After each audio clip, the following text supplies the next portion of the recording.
Three denobulan females crash-landed on Earth, about to get far more than they bargained for in their exile. Horus, Zira, and Nala emerged from their wrecked spacecraft, gasping in the unfamiliar atmosphere of the Pacific Northwest.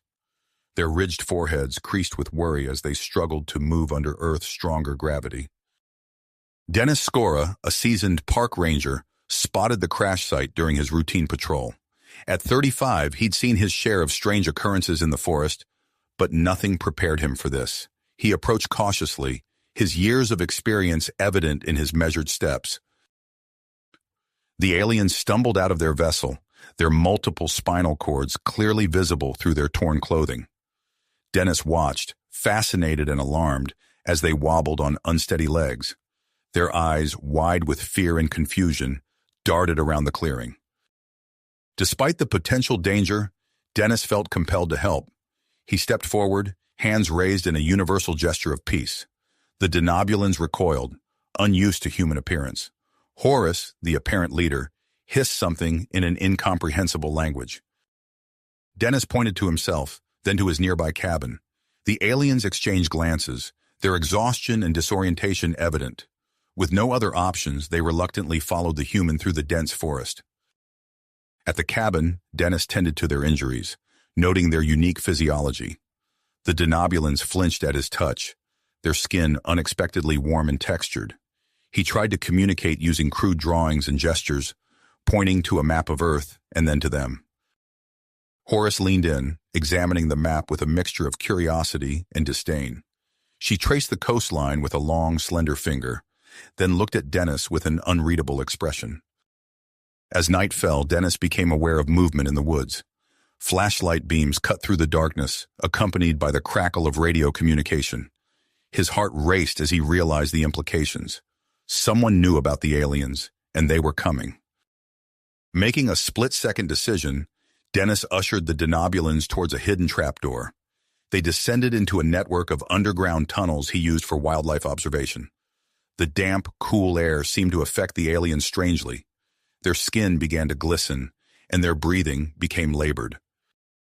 Dennis led them through the winding passages, acutely aware of the sounds of pursuit above. The denobulans struggled to keep up, their bodies reacting unpredictably to the Earth environment. Horus stumbled, her skin now slick with an odd shimmering substance. Zira and Nala supported their companion, but they too showed signs of rapid physiological changes. Their eyes glowed faintly in the darkness, and Dennis could have sworn he saw movement beneath their skin. Trapped underground with three increasingly unstable alien females, Dennis realized his rescue mission had become far more complicated than he'd anticipated. The sound of footsteps echoed through the tunnels, growing louder. Time was running out, and the real adventure was only beginning. As government agents closed in and the denobulans' condition worsened, Dennis knew he faced a choice that would change his life forever. Little did he know, his actions would not only affect his fate, but potentially alter the course of human-alien relations for generations to come. The damp air of the underground tunnels clung to Dennis's skin as he led the denobulans through the winding passages. The sound of pursuit above grew fainter, but a new concern quickly took its place. In the dim light, he noticed a faint glow emanating from the aliens' bodies, growing brighter with each passing moment. "This isn't good," Dennis muttered, gesturing for them to move faster. The bioluminescent light cast eerie shadows on the tunnel walls, transforming the passage into a surreal tableau. Horus, her skin now slick with an odd, shimmering substance, stumbled again. Zira and Nala supported her, their own bodies undergoing visible changes. Dennis's mind raced as he searched for a solution. The light would make them easy targets if they remained in the tunnels. He recalled an old, abandoned ranger outpost deep in the forest. It wasn't much, but it might provide the shelter they desperately needed. After what felt like hours of careful navigation, they emerged from a hidden exit into a secluded clearing. The fresh air seemed to invigorate the denobulans, but their labored breathing indicated they were far from comfortable in Earth's atmosphere. "This way," Dennis whispered, leading them through the dense foliage. The outpost soon came into view, its weathered wooden structure barely visible among the trees. As they approached, Dennis noticed Zira's steps faltering, her body temperature fluctuating wildly. He helped her inside, acutely aware of the ticking clock. Once inside the dilapidated building, Dennis quickly assessed their situation. The denobulans huddled together, their skin now exhibiting a strange, scale-like texture that shimmered in the moonlight filtering through the cracks in the walls. Horace, seemingly the most adaptive of the three, began to examine their surroundings with intense curiosity. She approached Dennis, a series of chirps and clicks emanating from her throat. Her long, slender fingers pointed at various parts of his body, her eyes wide with fascination. Dennis, still struggling to bridge the communication gap, resorted to crude drawings on the dusty floor. "This is a human," he said slowly, sketching a rough outline of a person. Horace watched intently, mimicking his movements and adding her own markings to the drawing. For a moment, the gravity of their situation was overshadowed by this primitive yet profound exchange of knowledge. A sudden noise outside snapped Dennis back to reality. He peered through a grimy window, his heart racing as he spotted flashlight beams in the distance. The government agents were getting closer. "I need to get supplies," Dennis whispered, more to himself than to the aliens. He turned to the denobulans, miming eating and drinking, then pointed to himself in the door. Horace, her brow furrowed in concentration, nodded slowly. Dennis slipped out of the outpost, his years of experience in the forest allowing him to move silently through the underbrush. As he neared his cabin, he caught sight of a group of men in dark suits. Government agents, no doubt. At their head was a stern-faced man Dennis assumed to be their leader. "Agent Reeves," one of the men called out. "We've picked up traces of the energy signature heading north." Dennis froze, hardly daring to breathe as the group passed within feet of his hiding spot. Once they were gone, he quickly gathered the necessary supplies from his cabin and retraced his steps to the outpost. Upon his return, he found the denobulans in various states of distress. Zira was curled up in a corner, her body racked with tremors. Nala stood watch by the window, her newly developed scales reflecting the moonlight. Horace approached Dennis, her movements jerky and uncertain in Earth gravity. Dennis set to work immediately, using his limited medical knowledge to assess Zira's condition. Her skin felt hot to the touch, yet she shivered uncontrollably. He wrapped her in a blanket and offered her water, which she drank greedily. As night settled over the forest, the sounds of nocturnal animals filled the air. The denobulans became visibly agitated, their heightened senses overwhelmed by the unfamiliar noises. Dennis did his best to calm them, using soft words and gentle gestures to convey safety. Hours passed, and Dennis found himself torn between exhaustion and the need to remain vigilant. He knew the agents were still out there, searching. And now, a new worry gnawed at him: the denobulans' accelerating physiological changes. Their bodies were adapting to Earth's environment in ways he couldn't begin to understand, and he feared what might happen if they didn't receive proper medical attention soon. Just before dawn, a new sound caught Dennis's attention. A vehicle was approaching, its engine quieter than the government SUVs he'd heard earlier. He peered out the window and spotted a battered Jeep pulling up to the edge of the clearing.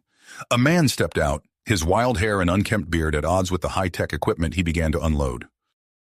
"Dr. Marcus Blackwood," Dennis breathed, recognizing the infamous local cryptozoologist. He'd heard stories about Blackwood's obsessive quest to prove the existence of extraterrestrial life. Now, it seemed, the doctor's persistence had led him right to their doorstep. As Blackwood began to set up his equipment, Dennis turned back to the denobulans. Horace met his gaze, her alien features etched with a very human expression of fear and uncertainty. In that moment, Dennis realized the true weight of his responsibility.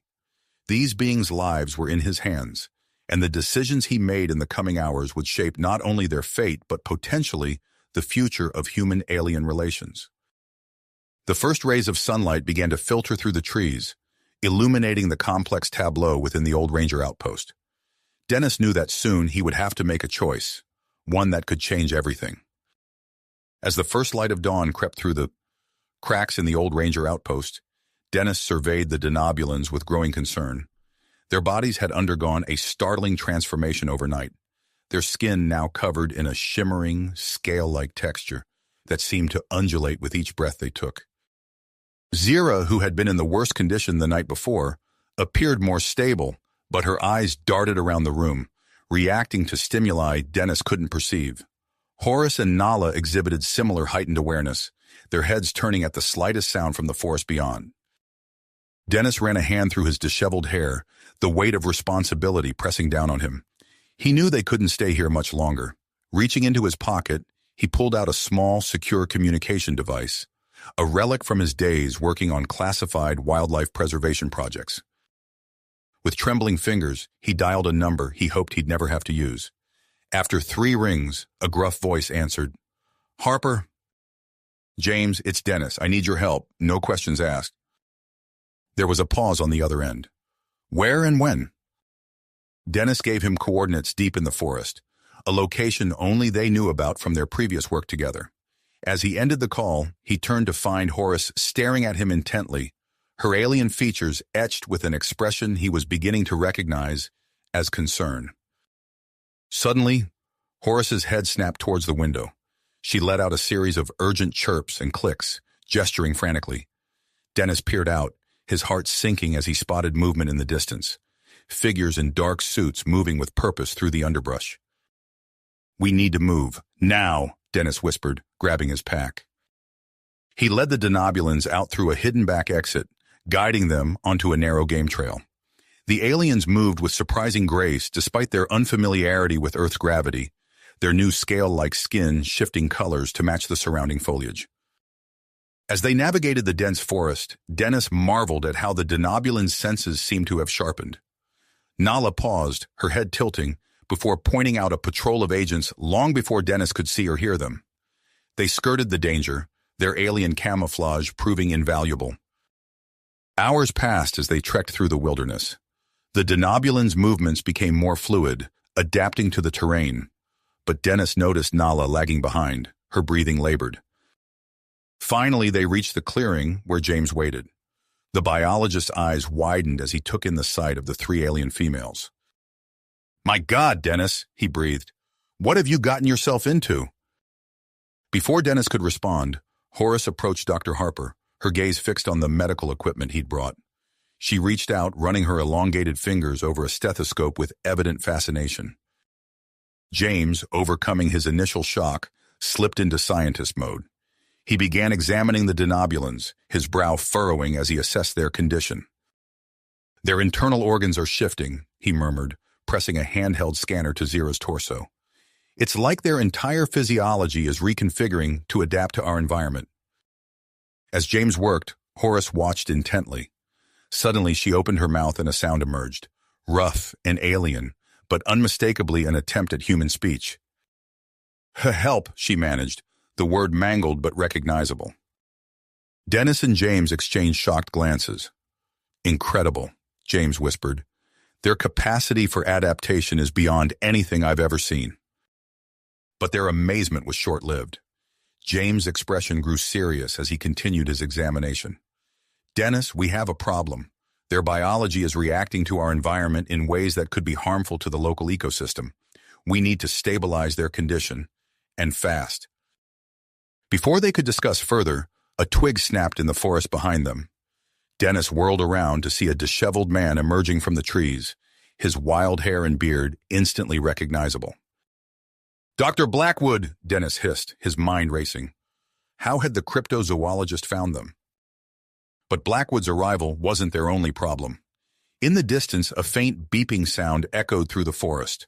One of Agent Reeves's surveillance devices had been triggered. "The cave system," Dennis said urgently, pointing to a barely visible opening in the nearby hillside. "It's our only chance."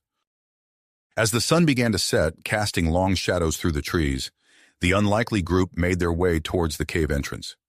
Dennis led the way, his heart pounding as he heard the sounds of pursuit growing closer. The cool, damp air of the cave enveloped them as they entered its depths. The Denobulans' skin seemed to react to the change in environment, their scales taking on a faint, luminescent glow that provided a soft light in the darkness. "The mineral composition in here might help stabilize their condition," James whispered, running his hand along the cave wall. "But we're not out of danger yet." As if to emphasize his point, a beam of light swept across the cave entrance. Agent Reeves and his team were closing in. Dennis looked at the Denobulans, their alien eyes wide with a mixture of fear and trust. He knew that the decisions he made in the next few moments would shape not only their fate but potentially the future of human-alien relations. With a deep breath, he gestured for the group to follow him deeper into the cave system. As they ventured into the unknown depths, the sounds of pursuit echoed behind them, a constant reminder of the danger that lurked just beyond the shadows. The darkness of the cave enveloped them, their labored breathing echoing off the damp walls. As they ventured deeper into the unknown depths, the sounds of pursuit grew fainter, but the tension remained palpable. Suddenly, Horace stopped in her tracks, her eyes widening. She pointed ahead, making a soft chirping sound. Dennis squinted, trying to see what had caught her attention. As his eyes adjusted, he gasped. The cave walls were alive with light. Clusters of fungi, glowing with an ethereal blue-green luminescence, carpeted the rocky surfaces. The bioluminescent organisms created a otherworldly landscape, bathing the group in soft, pulsating light. Dr. Harper's scientific curiosity immediately took over. He approached the nearest cluster, carefully examining the phosphorescent fungi. "Incredible," he murmured, reaching for his portable equipment. These organisms might be the key to stabilizing the denobulan's condition. As Harper began collecting samples, Dennis set to work establishing a makeshift camp deeper in the cave.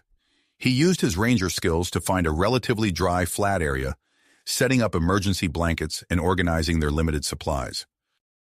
Horace watched Dennis intently, her alien features scrunched in concentration. As he arranged their gear, she hesitantly approached, mimicking his movements. When Dennis placed a water bottle near their supplies, Horace picked up another and set it down in the same manner, looking to him for approval. Dennis couldn't help but smile. "That's right," he said softly, pointing to the bottle. "Water." "Water," Horace repeated, the word awkward but recognizable on her alien tongue. Meanwhile, Dr. Harper had set up his portable analysis equipment, poring over the fungal samples. His expression grew more excited with each passing moment. "The compounds in these fungi," he explained, "they could potentially regulate the denobulan's adaptive processes. It's as if the cave ecosystem itself holds the solution." Working quickly, Harper synthesized a rudimentary treatment from the fungal extracts. With gentle encouragement, he administered it to each of the denobulan females. The effect was almost immediate. Their shimmering scales, which had been shifting erratically, began to stabilize. Zira, who had been curled up in discomfort, visibly relaxed. "Remarkable," Dr. Harper breathed, scanning the aliens with his handheld device. "Their physiology is beginning to stabilize. It's as if their bodies are finding a balance between adaptation and homeostasis." As the hours passed, the group settled into an uneasy rhythm in their underground sanctuary. Dennis maintained a constant watch near the cave entrance, wary of pursuit. Dr. Harper continued to refine his fungal treatment, monitoring the denobulans closely. The aliens, for their part, showed increasing interest in their human protectors. Horace, in particular, seemed fascinated by every aspect of human behavior. She observed Dennis intently, attempting to mimic his posture, his gestures, even his breathing patterns. Then, something extraordinary happened. As Dennis was explaining their situation to Dr. Harper in hushed tones, Horace suddenly spoke. "Danger, coming?" she said, her voice halting but clear. Both men froze, staring at her in astonishment. Horace looked between them, her alien features conveying a mix of uncertainty and pride. "Did she just—" Dennis began. Dr. Harper nodded, his eyes wide. "Their capacity for learning is unprecedented. The stabilization of their physiology must have accelerated their ability to process and reproduce human speech." Before they could fully process this development, a new sound echoed through the cave system. A low, pulsing hum reverberated through the rock, causing small pebbles to skitter across the ground. "Sonic mapping equipment," Dennis realized, his heart sinking. "Agent Reeves and his team must be trying to locate us." The cave shuddered, dust raining down from the ceiling. The denobulans huddled together, their newly stabilized skin rippling with anxiety. "We need a plan," Dr. Harper said urgently. "We can't stay here much longer." As if in response to their predicament, a disheveled figure stumbled into their cavern. Wild-eyed and breathing heavily, Dr. Blackwood emerged from a side passage, his clothes covered in cave dust. "I finally found you," he wheezed, leaning against the wall for support. "The government agents have the entire area surrounded, but I managed to slip past their perimeter." Dennis tensed, reaching for his pack. "How did you find us?" Blackwood grinned, tapping his nose. "I've spent years mapping these caves. I know every nook and cranny." Before Dennis could respond, Horace stepped forward. She locked eyes with Blackwood, then turned to Dennis and Dr. Harper. In halting but clear English, she began to speak. "Our coming here, not just punishment, test, see if we adapt, live with others." The humans exchanged shocked glances. The implications of Horace's words were staggering. This wasn't just about protecting a group of alien castaways. It was potentially about forging a path for future interspecies relations. As they grappled with this revelation, another tremor shook the cave. Larger this time, it sent a shower of rocks clattering down around them. The government's efforts to map the cave system were becoming more aggressive, threatening the stability of their hideout. Dennis's mind raced. They needed a way out, and fast. His gaze fell on the denobulans, their skin now shimmering with a subtle iridescence in the glow of the bioluminescent fungi. An idea began to form. "The denobulans," he said slowly, "their ability to adapt. What if we could use that to our advantage?" Dr. Harper caught on quickly. "Combined with their improving communication skills and our knowledge of the cave system, we might just have a chance," Dennis finished. As they began to outline their daring escape plan, Horace approached Dennis. Her alien eyes, now flecked with hints of human-like irises, studied him intently. "Humans," she said carefully. "How you, mate?" Dennis blinked, caught off guard by the unexpected question. That's a bit complicated," he stammered, feeling heat rise to his cheeks. Before he could formulate a proper response, another violent tremor rocked the cave. This time, a sizable chunk of the ceiling came loose, crashing to the floor mere feet from where they stood. "Time's up," Dr. Blackwood shouted over the rumbling. "We need to move now." As they hurriedly gathered their supplies, Dennis noticed something extraordinary. The denobulan's skin was changing, taking on the texture and color of the cave walls around them. It was as if they were becoming living chameleons, perfectly camouflaged against the rocky backdrop. "Incredible," Dr. Harper breathed, pausing in his preparations to examine the phenomenon. "Their adaptive abilities are evolving faster than we could have imagined." Dennis nodded, a glimmer of hope rising in his chest. With the denobulan's newfound abilities, Dr. Blackwood's knowledge of the cave system, and their combined human ingenuity, they might just have a chance at escaping. As they prepared to put their hastily formed plan into action, the sound of approaching footsteps echoed from a nearby passage. Agent Reeves and his team were closing in. Dennis took a deep breath, meeting the eyes of each member of their unlikely group. "Ready?" he asked. Horace stepped forward, her camouflaged skin rippling with dedication. "Ready?" she echoed, her alien features set in a very human expression of commitment. With a nod, Dennis led the way deeper into the cave system, the fate of human-alien relations hanging in the balance with every step they took. The cave's winding passages stretched before them, a labyrinth of stone and shadow that held both danger and hope. As they moved deeper into the cave system, the denobulan's adaptive abilities continued to evolve at an astonishing rate. Horace, in particular, seemed to thrive in the challenging environment. Her newly camouflaged skin rippled and shifted, matching the texture and color of the surrounding rock with uncanny precision. "Look at this," Dr. Harper whispered, gesturing to Horace as she effortlessly scaled a near-vertical rock face. Her hands and feet had developed subtle suction-like properties, allowing her to grip the smooth stone with ease. Dennis watched in amazement as Horace reached the top of the cliff and peered down at them. "It's clear," she called softly, her English improving by the minute. "Follow me." As the group made their way up the treacherous incline, Dennis and Dr. Harper exchanged a look of shared wonder and concern. The rate at which the denobulans were adapting was both thrilling and potentially dangerous. What other changes might they undergo? Dr. Blackwood, bringing up the rear, panted heavily as he struggled to keep pace. I'm more accustomed to observing creatures than outrunning them, he wheezed. Once they had all reached the top, Dennis paused to assess their situation.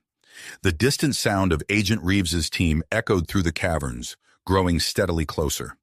They needed to act fast. Dr. Harper, Dennis said, those bioluminescent fungi we saw earlier, do you think we could use them to throw off their tracking equipment? The scientist's eyes lit up. Brilliant idea. If we can create false heat signatures, it might buy us some time. Working quickly, they gathered handfuls of the glowing fungi and strategically placed them along false trails branching off from their actual path. Dr. Harper used his portable equipment to enhance the fungi's heat-emitting properties, creating convincing decoys. As they continued their journey, the cave system became increasingly complex. Narrow passages forced them to squeeze through sideways, while sudden drops required careful navigation. The denobulans, however, seemed to revel in the challenges. Zira and Nala, who had initially been the most timid, now moved with growing confidence, their bodies adapting to each new obstacle. Suddenly, Dr. Blackwood held up a hand, his head cocked to one side. "Do you hear that?" he asked. The group fell silent, straining their ears. A faint rushing sound could be heard in the distance, growing louder as they listened. Water, Dennis realized. There must be an underground river nearby. Dr. Blackwood nodded enthusiastically, pulling out a strange, cobbled-together device from his pack. My hydrological detector, he explained, noticing their curious looks. It's picked up on a massive subterranean water system just ahead. As they rounded a bend in the passage, the source of the sound revealed itself. A vast underground river stretched before them, its dark waters flowing swiftly through the cavern. Dennis's mind raced with possibilities. This could be our way out, he said. If we can follow the river, it might lead us to an exit. Dr. Harper frowned, eyeing the rushing water. It's risky. We have no idea where it leads, and the current looks dangerous. We don't have much choice, Dennis replied, glancing back the way they had come. Reeves and his team will catch up to us soon if we stay on foot. Working together, they gathered materials from the surrounding cave to construct makeshift rafts. The denobulans watched with fascination, quickly grasping the concept and pitching in to help. As they prepared to launch their crude vessels, Horace approached Dennis, her alien eyes filled with curiosity. Dennis, she said, her voice low and melodious, I have question about humans. What is it? Dennis asked, securing a final knot on one of the rafts. Horace tilted her head, her expression a mix of genuine interest and something else Dennis couldn't quite identify. How do humans mate? Dennis nearly lost his grip on the raft, caught off guard by the directness of her question. That's a complex topic, he stammered, feeling heat rise to his cheeks. Maybe we should focus on getting to safety first. Before Horace could press further, Dr. Harper called out, We're ready, let's move. They pushed their rafts into the swiftly moving water, clambering aboard as the current caught them. The underground river carried them deeper into the cave system, the rush of water echoing off the stone walls. The journey quickly became treacherous. The rafts bounced and spun in the turbulent water, forcing everyone to hold on tightly. Low-hanging stalactites threatened to knock them from their precarious perches, while sudden drops sent stomachs lurching. The denobulans, initially struggling with the aquatic environment, began to adapt before their eyes. Zira and Nala's hands and feet developed webbed membranes, allowing them to paddle and steer with increasing skill. Horace's eyes seemed to grow larger, adjusting to the dim light and allowing her to spot obstacles ahead. As they navigated a particularly challenging stretch of rapids, Dr. Blackwood's raft struck a hidden rock, sending him tumbling into the churning water. Without hesitation, Zira dove in after him, her newly webbed appendages propelling her swiftly through the current. She grabbed the sputtering cryptozoologist and guided him back to the raft, her strength surprising even herself. Remarkable, Dr. Harper murmured, watching the scene unfold. Their physiological changes are accelerating. They're not just adapting to survive, they're thriving. The river carried them onward, deeper into the unknown depths of the cave system. As they rounded a bend, the sound of rushing water grew to a deafening roar. Dennis's eyes widened as he realized what lay ahead. "Waterfall!" he shouted, his voice barely audible over the thunderous noise. "Brace yourselves!" The raft shot over the edge of a massive underground cascade, plummeting into the mist-shrouded darkness below. As they fell, Dennis caught a glimpse of Horus, her alien features set in an expression of exhilaration rather than fear. They plunged into the churning pool at the base of the waterfall, their raft splintering upon impact. For a heart-stopping moment, Dennis was submerged in the frigid, turbulent water. Then, a strong hand gripped his arm, pulling him to the surface. He gasped for air, finding himself face to face with Horus, her eyes gleaming with concern and something else. Something that made his heart race in a way that had nothing to do with their perilous situation. As the group regathered their bearings and swam to the rocky shore, Dr. Harper pointed to a dark opening behind the cascading water. "Look!" he shouted over the roar of the falls. "There's a tunnel back there." With no other apparent options, they made their way behind the curtain of water and into the hidden passage. As they ventured deeper, the sound of the waterfall faded, replaced by an eerie silence. The tunnel gradually widened, opening into a vast cavern that took their breath away. Enormous crystals jutted from the walls and ceiling, their facets catching and refracting the light from the denobulan's bioluminescent skin. The effect was dazzling, a kaleidoscope of color and light that filled the enormous space. "Fascinating," Dr. Blackwood breathed, his earlier near-drowning experience seemingly forgotten in the face of this new wonder. These crystals must have formed over millions of years. As they marveled at the crystal cavern, Dennis noticed Horus staring at him intently. She approached, her movements graceful, despite their recent ordeal. "Dennis," she said, her voice low and melodious, "I'm still curious about human mating. Can you show me?"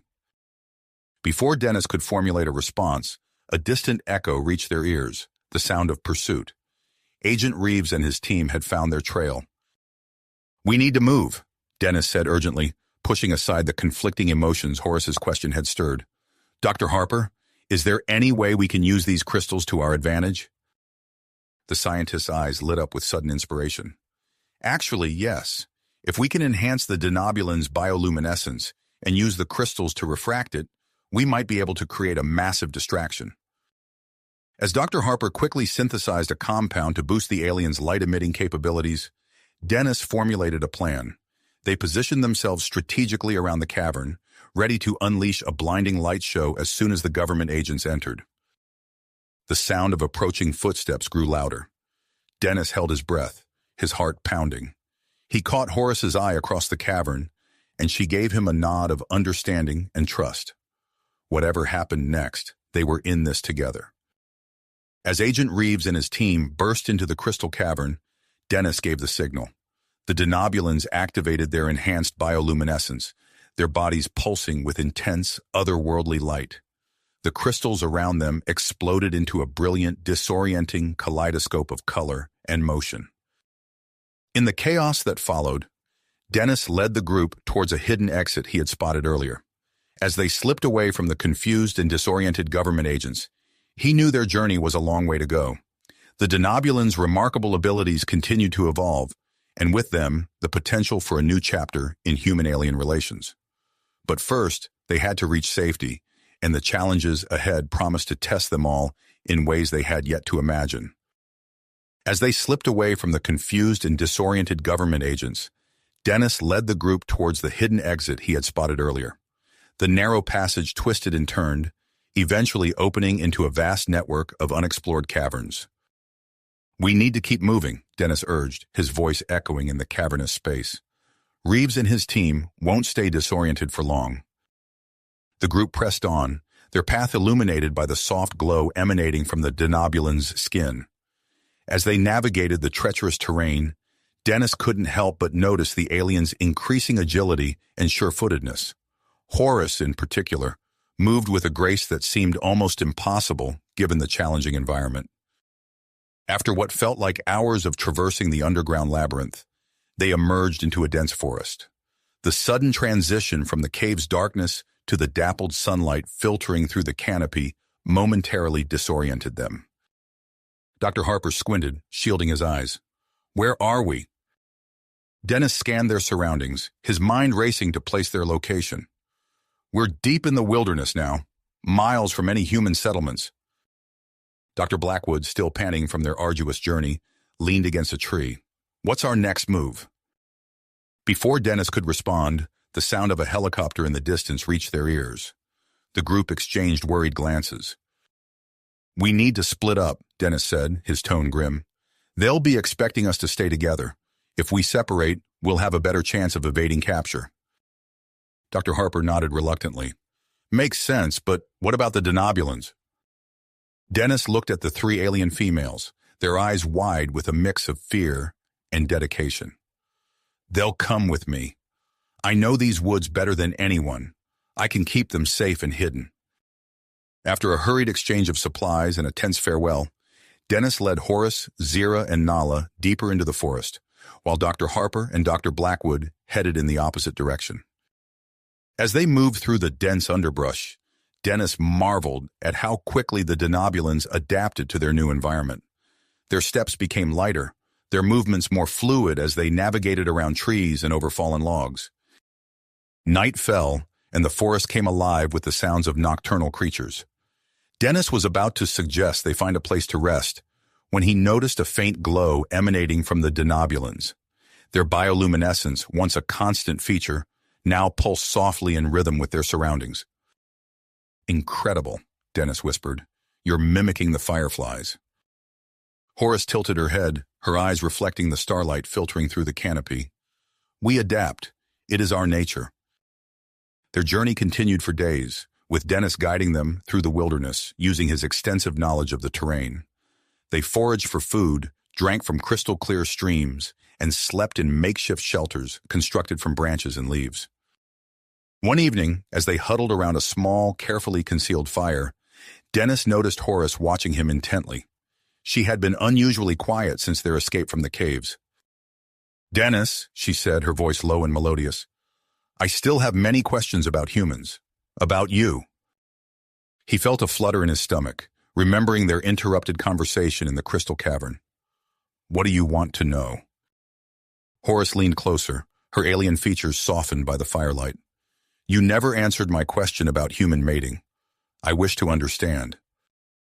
Dennis felt heat rise to his cheeks, acutely aware of Zira and Nala's curious gazes. It's complicated, he began, searching for the right words. Human mating involves more than just physical reproduction. There are emotional aspects, social customs. As he fumbled through an explanation of human relationships, courtship rituals, and the concept of love, Dennis couldn't help but notice the intensity of Horace's gaze. Her questions became more specific, more personal, and he found himself growing increasingly flustered. Their conversation was interrupted by a sudden crack of thunder. Dark clouds had rolled in unnoticed, and within moments, rain began to pour through the forest canopy. Quick! Dennis shouted over the deluge. We need to find better shelter. As they scrambled to gather their meager supplies, Dennis spotted a structure in the distance, an old abandoned hunting cabin. They made a dash for it, the rain coming down in sheets around them. Once inside the dilapidated structure, Dennis barred the door and began to assess their new refuge. The roof leaked in several places, and the windows were boarded up, but it would provide better protection than their previous makeshift shelters. As he worked to make the cabin more secure, Dennis couldn't help but notice how the Denobulans seemed unfazed by their soaking. Water beaded and rolled off their skin as if it were coated in a hydrophobic substance. Another adaptation? He asked, gesturing to their water-repellent skin. Zira nodded, examining her arm with curiosity. Our bodies respond to the needs of our environment. Over the next few days, as the storm raged outside, Dennis worked to fortify the cabin. He created hidden escape routes, camouflaged the exterior, and set up early warning systems using materials scavenged from the surrounding forest. The Denobulans, fascinated by their new surroundings, explored every inch of the cabin in its immediate vicinity. Their curiosity about Earth's flora and fauna seemed insatiable, and Dennis found himself conducting impromptu biology lessons. One afternoon, as the rain finally began to subside, Horace approached Dennis as he was reinforcing one of the windows. Her expression was one of persistence mixed with something else, an emotion Dennis couldn't quite place. "Dennis," she said, her voice carrying an unfamiliar tone, "I believe I understand now. About human mating." Before he could respond, Horace leaned in close, her alien features inches from his face. "I wish to participate in this human ritual with you." Dennis froze, his heart racing. He opened his mouth to speak, but before he could form words, a loud crash from outside the cabin shattered the moment. All four of them tensed, eyes darting to the boarded-up windows. The sound of branches breaking and heavy footsteps approaching filled the air. "Someone's coming," Dennis whispered, his mind racing. "We need to move. Now!" As they gathered their essential supplies and prepared to flee into the underground cave system Dennis had discovered beneath the cabin, he couldn't help but wonder about the complex web of emotions and cultural misunderstandings that had led to this moment. With Horace's words still ringing in his ears and the sound of their pursuer growing closer, Dennis knew that their journey, and the challenges it presented, was nowhere near the end. As they slipped away from the confused and disoriented government agents, Dennis led the group towards the hidden exit he had spotted earlier. The narrow passage twisted and turned, eventually opening into a vast network of unexplored caverns. The group moved swiftly through the winding tunnels, their path illuminated by the soft glow of the denobulan's skin. Dennis marveled at how quickly they adapted to the challenging terrain, their movements becoming more fluid and graceful with each passing minute. "Watch your step," Dennis warned as they navigated a particularly treacherous section. "The ground is uneven here." Zira, who had been trailing behind, suddenly stopped and cocked her head to the side. "I hear something," she whispered, her voice barely audible. The group froze, straining their ears. At first, there was nothing but the sound of water dripping in the distance. Then faintly, they heard it too, echoes of pursuit reverberating through the caverns. "They're catching up," Dennis said, his mind racing. "We need to move faster." As they pressed on, the caverns opened up into a vast underground chamber.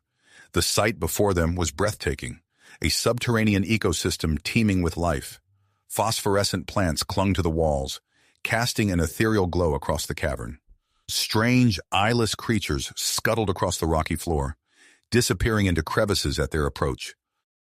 "Fascinating," Dr. Harper breathed, his scientific curiosity momentarily overriding their dire situation. An entirely self-contained ecosystem, completely cut off from the surface world. Their awe was short-lived as the sounds of pursuit grew louder. Dennis quickly assessed their options, his gaze darting around the cavern.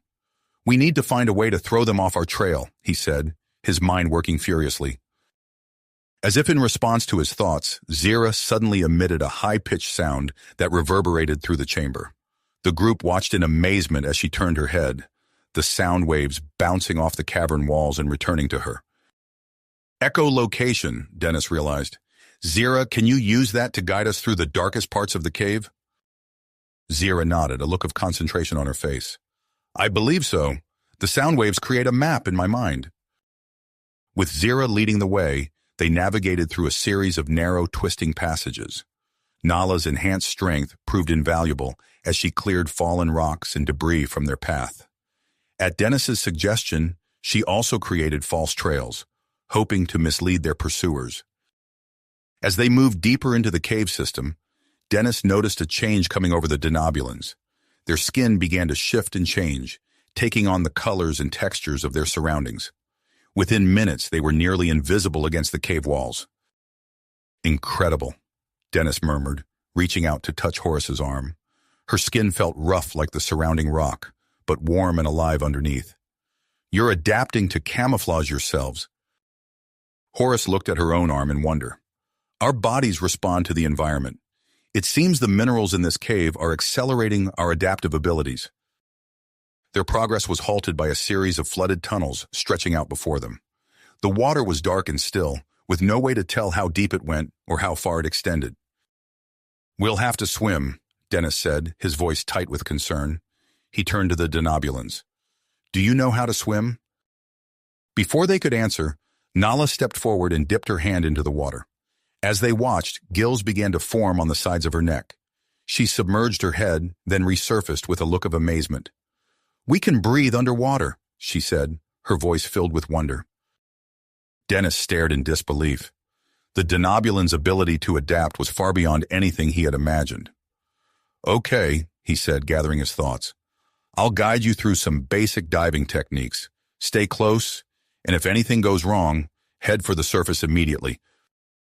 They entered the water, Dennis leading the way with practiced strokes. The Denobulans followed, their movements becoming more graceful as they acclimated to the aquatic environment. As they swam through the flooded tunnels, bioluminescent algae swirled around them, creating a surreal, otherworldly scene. After what felt like hours, they emerged into a large dry cavern. As they caught their breath, Dennis noticed strange markings on the walls. Upon closer inspection, he realized they were looking at the remnants of an ancient, advanced civilization. This is incredible, he breathed, running his hand over a panel covered in unfamiliar symbols. This technology, it's like nothing I've ever seen before.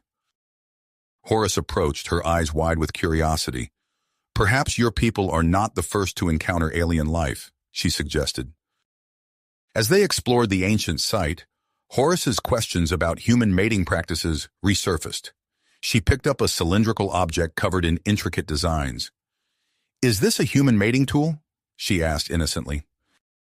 Dennis felt his face flush.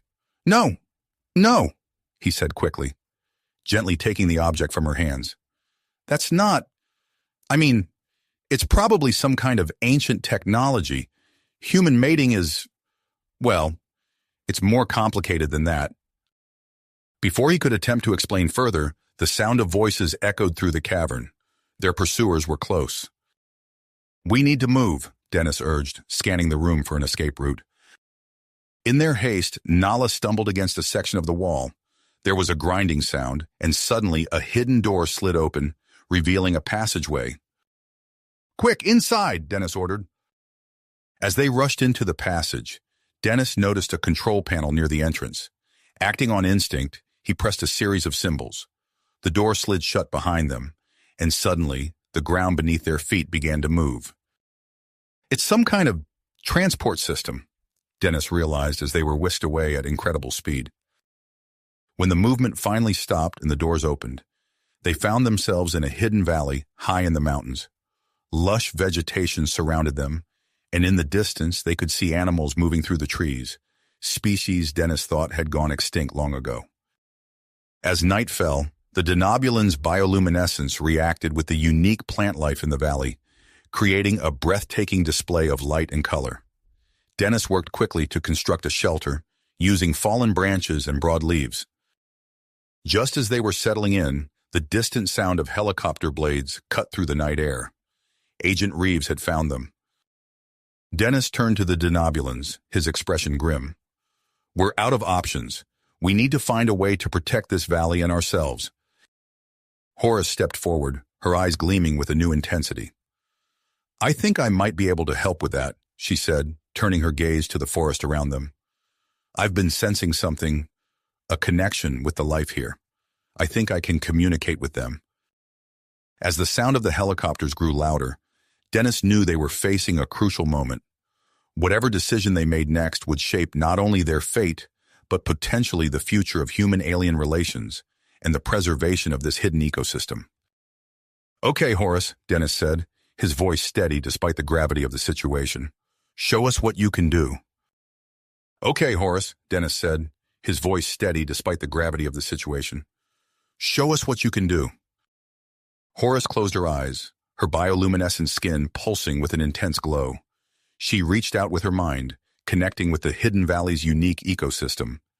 Dennis watched in awe as the forest around them stirred to life.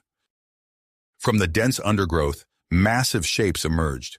At first, Dennis thought his eyes were playing tricks on him, but as the creatures lumbered into view, he realized they were looking at living, breathing woolly mammoths, animals that should have been extinct for thousands of years. Incredible, Dennis breathed, watching as the mammoths formed a protective circle around their group. The sound of helicopter blades grew louder, cutting through the night air. Dennis knew they had only moments before Agent Reeves and his team would be upon them. Zira, Dennis called out, can you use your echolocation to disrupt their navigation systems? Zira nodded, her face set with persistence.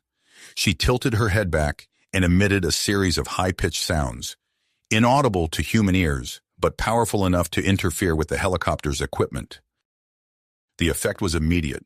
The approaching aircraft wavered in the air, their paths becoming erratic. Unable to maintain their course, they veered away from the valley, forced to land at a safe distance. As the sound of the rotors died away, an eerie silence fell over the valley. Dennis and the Denobulans waited, tense and alert, as the faint sound of footsteps grew closer. Agent Reeves emerged from the tree line, flanked by a team of armed agents. Their weapons were drawn, but as they took in the scene before them, their expressions changed from commitment to shock and awe. Dennis stood tall, the three bioluminescent Denobulan females beside him, their skins shimmering with an otherworldly glow. Behind them, the woolly mammoths stood like sentinels, their massive tusks gleaming in the moonlight. Agent Reeves lowered his weapon, his eyes wide with disbelief. "What in God's name is going on here, Halverson?" Dennis took a deep breath, knowing this was their chance. "Agent Reeves, what you're seeing is just the beginning. This valley holds secrets that could change everything we know about our world and our place in the universe." He gestured to the Denobulans. "These are not threats to be contained.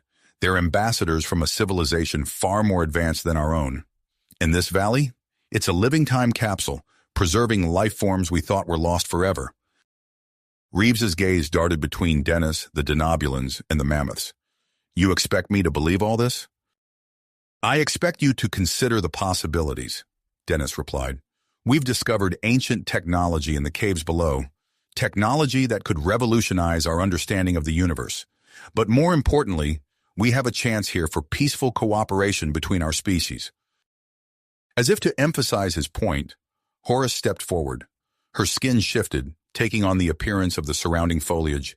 Then, in a display that left the agents gasping, she transformed again, her body adapting to resemble the rocky outcroppings of the valley. "This is what they can do," Dennis explained.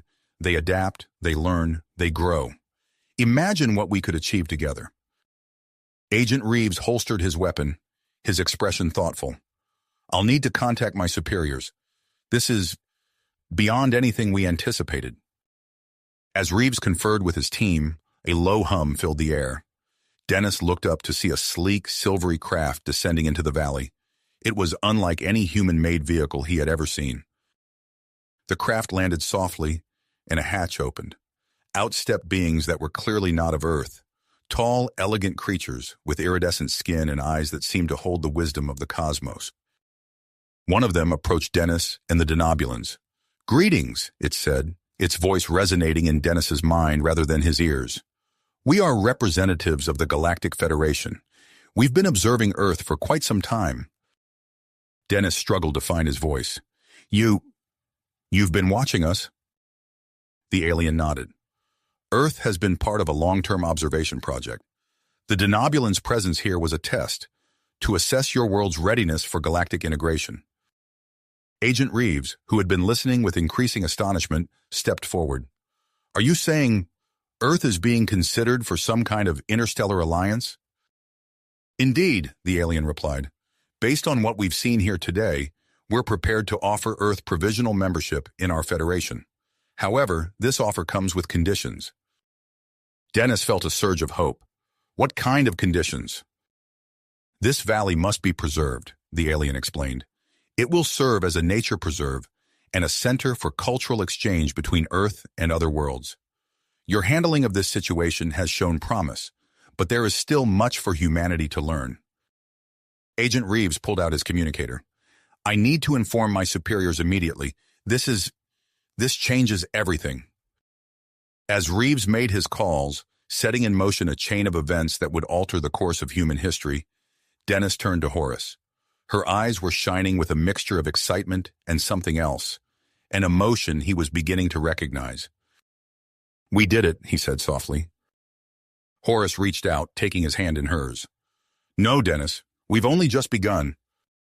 As dawn broke over the hidden valley, casting its golden light on this unprecedented gathering of humans, Denobulans, and galactic representatives, Dennis knew that a new chapter in Earth's history was about to unfold. The journey that had started with a chance encounter in the Pacific Northwest had led them here, to the threshold of a cosmic adventure beyond imagination. You have reached the end of the story. If you enjoyed this story and want to support us, please leave a like and subscribe to our channel, and for every comment that says 88, I will heart every single one of them. Thank you for your time.